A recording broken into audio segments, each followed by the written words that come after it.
If you've seen any of the stories I've done with my dad, you know he'll talk to anyone. That dog real? About anything. How much was gas in 1955?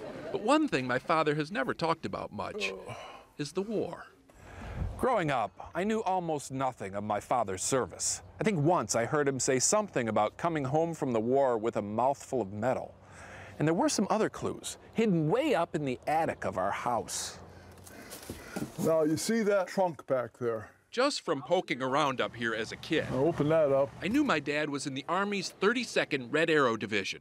I knew he got a medal for serving in the Philippines, and I could only assume at some point he got close enough to the Japanese to capture a flag.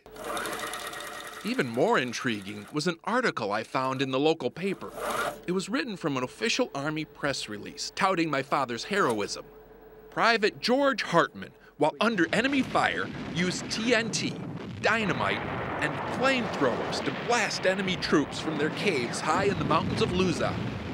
Unfortunately, the release got a few things wrong. You never used a flamethrower? Nope, never saw one. Dynamite? Nope. TNT? Nope. The whole write-up was just Army propaganda, meant to boost morale back in Toledo. What in here is true? Well, my name.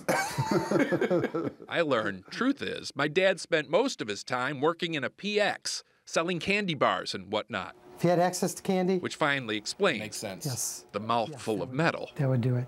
Dental records show my dad got 12 cavities during the war. And as for the flag, I don't know. Maybe I bought it. I don't know. Turns out my father never talked about the war, not because it was too hard for him, but because it was too boring for him. Not exactly the Hollywood movie I was hoping to find. Although I believe this story still has a hero. in August of '45, no one in the 32nd Division was in the Philippines for candy bars. We were going to invade Japan like they did Normandy.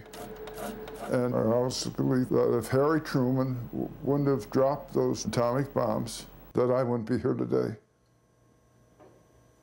Because I was a young soldier in an infantry division, which was going to hit those beaches like they did, say, at Normandy, and a lot of them didn't come back.